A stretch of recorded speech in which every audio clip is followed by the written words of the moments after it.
I was about 8 years old, I first heard about something called climate change or global warming.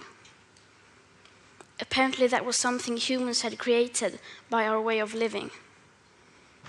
I was told to turn off the lights to save energy and to recycle paper to save resources. I remember thinking that it was very strange that humans, who are an animal species among others, could be capable of changing the Earth's climate. Because if we were, and if it was really happening, we wouldn't be talking about anything else. As soon as you turn on the TV, everything would be about that. Headlines, radio, newspapers. You would never read or hear about anything else, as if there was a world war going on. But no one ever talked about it. If burning fossil fuels was so bad that it threatened our very existence, how could we just continue like before? Why were there no restrictions? Why wasn't it made illegal? To me, that did not add up. It was too unreal. So when I was 11, I became ill. I fell into depression. I stopped talking, and I stopped eating. In 2 months, I lost about 10 kilos of weight. Later on, I was diagnosed with Asperger's syndrome, OCD, and selective mutism. That basically means I only speak when I think it's necessary. Now was one of those moments.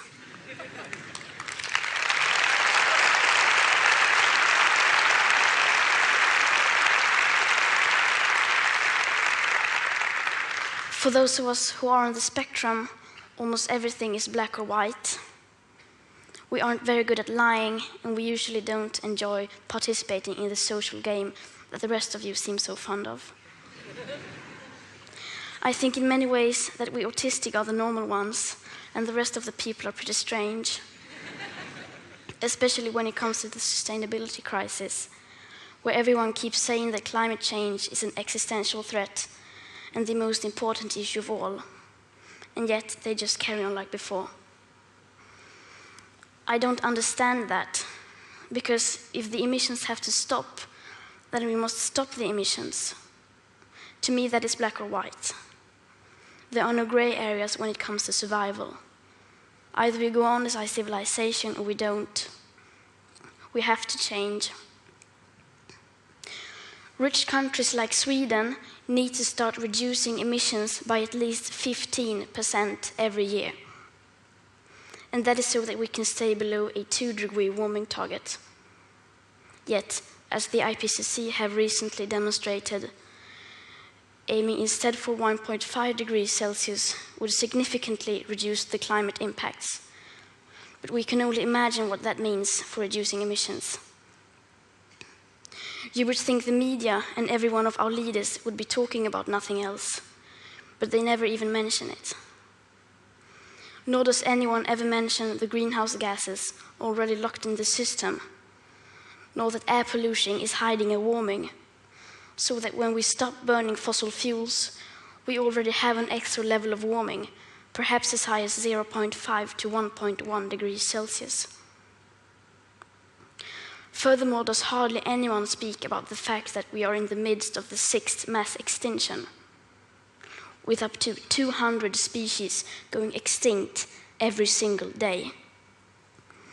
That the extinction rate is today between 1,000 and 10,000 times higher than what is seen as normal.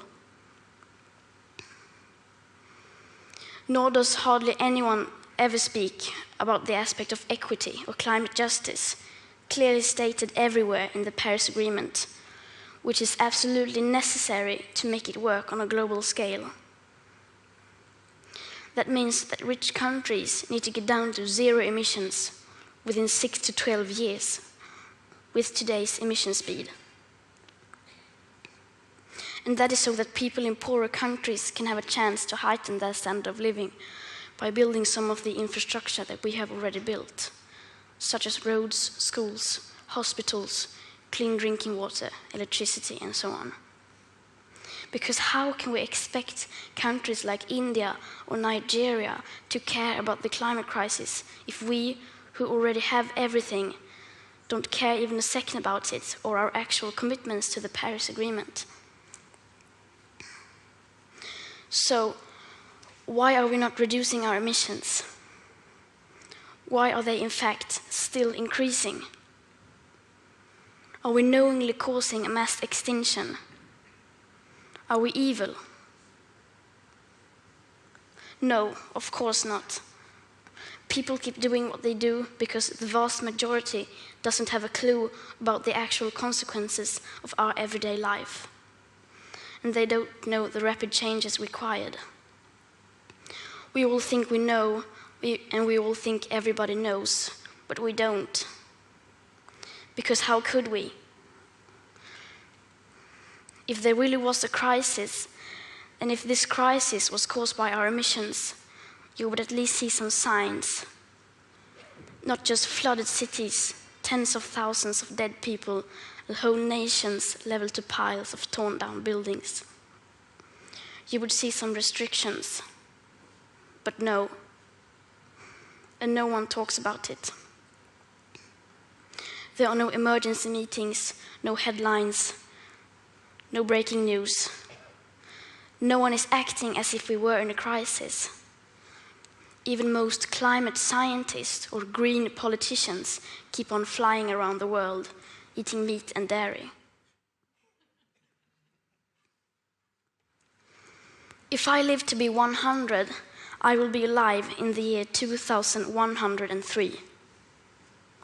When you think about the future today, you don't think beyond the year 2050. By then, I will, in the best case, not even have lived half of my life. What happens next? The year 2078, I will celebrate my 75th birthday. If I have children or grandchildren, maybe they will spend that day with me. Maybe they will ask me about you, the people who were around back in 2018. Maybe they will ask why you didn't do anything while there still was time to act. What we do or don't do right now will affect my entire life and the lives of my children and grandchildren. What we do or don't do right now, me and my generation can't undo in the future. So when school started in August this year, I decided that this was enough. I sat myself down on the ground outside the Swedish parliament. I school striked for the climate. Some people say that I should be in school instead. Some people say that I should study to become a climate scientist so that I can solve the climate crisis.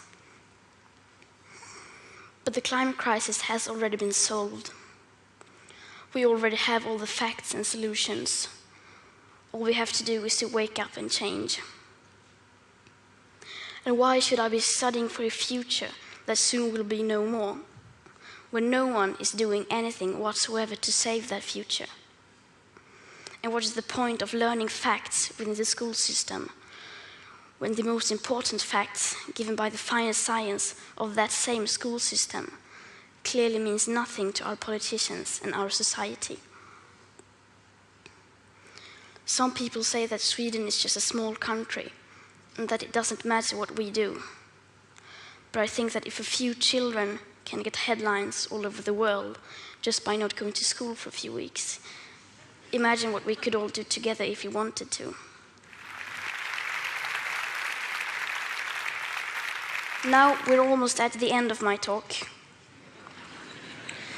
And this is where people usually start talking about hope. Solar panels, wind power, circular economy, and so on. But I'm not going to do that. We've had 30 years of pep talking and selling positive ideas. And I'm sorry, but it doesn't work. Because if it would have, the emissions would have gone down by now. They haven't. And yes, we do need hope.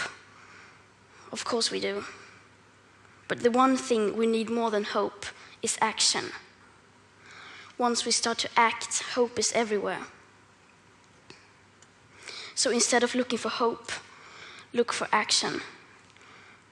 Then, and only then, hope will come.